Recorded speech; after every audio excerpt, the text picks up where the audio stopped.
মধ্যপ্রাচ্যের আকাশে ফের যুদ্ধের কালো মেঘ। আন্তর্জাতিক কূটনীতির টানাপোড়েনে নতুন করে উত্তপ্ত হতে শুরু করেছে আমেরিকা ও ইরানের সম্পর্ক। সূত্রের খবর, চলতি সপ্তাহে আমেরিকা সামরিক হামলা করতে পারে ইরানে, যা নিয়ে তৈরি হয়েছে রাজনৈতিক বিতর্ক।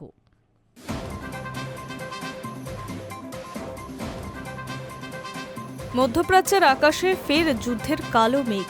আন্তর্জাতিক কূটনীতির টানাপোড়েনে নতুন করে উত্তপ্ত হতে শুরু করেছে আমেরিকা ও ইরানের সম্পর্ক।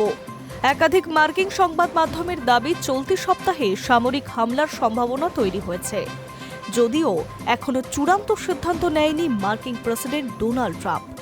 তবে নির্দেশ পেলেই মার্কিন সেনা অভিযানে নামতে প্রস্তুত, এমনটাই জানানো হয়েছে। গত কয়েক মাস ধরে দুই দেশের সম্পর্ক তলানিতে। পারমাণবিক চুক্তি নিয়ে আলোচনা কার্যত অচল অবস্থায় পৌঁছেছে।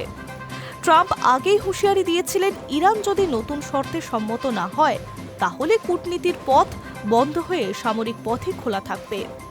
সেই হুঁশিয়ারির পর থেকেই মধ্যপ্রাচ্যের ধাপে ধাপে শক্তি বাড়াতে শুরু করেছে আমেরিকা।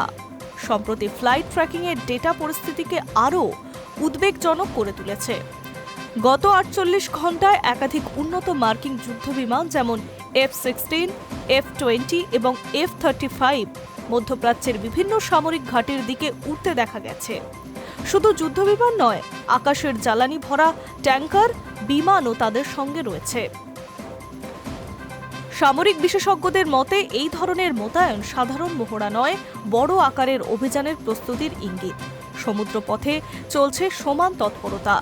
মার্কিন নৌবাহিনীর অত্যাধুনিক বিমানবাহী রণতরী ক্যারিবিয়ানও অঞ্চল ছেড়ে দ্রুত মধ্য আটলান্টিক পেরিয়ে অগ্রসর হয়েছে। তার সঙ্গে রয়েছে গাইডেড মিসাইল ডেস্ট্রয়ার এবং আরও অন্য ধরনের যুদ্ধবিমান। পাশাপাশি আরেক বিমান বাহিনী রণতরী এবং অতিরিক্ত যুদ্ধবিমান মোতায়েন করা হয়েছে। মার্কিন প্রশাসনের এক উচ্চপদস্থ আধিকারিক জানিয়েছে, সেনাবাহিনী ইতিমধ্যেই হোয়াইট হাউসকে প্রস্তুতির কথা জানিয়েছে। তবে শেষ সিদ্ধান্ত রাজনৈতিক স্তরেই নেওয়া হবে। ট্রাম্প নাকি গোটা পরিস্থিতি খুঁটিয়ে পর্যবেক্ষণ করছেন এবং কূটনৈতিক দরজা পুরোপুরি বন্ধ করতে এখনও রাজি নন। বিশেষজ্ঞদের মতে এই মুহূর্তে পরিস্থিতির চাপ সৃষ্টি কৌশল এমন পর্যায়ে পৌঁছেছে যেখানে সামরিক শক্তি দেখিয়ে ইরানকে আলোচনার মধ্যে রাখার চেষ্টা করা হচ্ছে। তবে ভুল বোঝাবুঝি বা হঠাৎ আক্রমণ যে কোনো ঘটনাই বড় সংঘর্ষের রূপ নিতে পারে। বিশ্ববাজারে এর প্রভাব পড়তে শুরু করেছে, ফলে তেলের দামে অস্থিরতা দেখা দিয়েছে।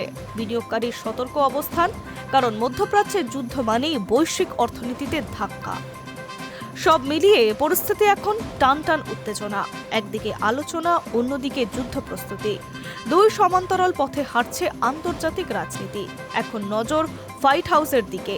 ট্রাম্প কি কূটনীতির পথ বেছে নেবেন নাকি সামরিক অভিযান?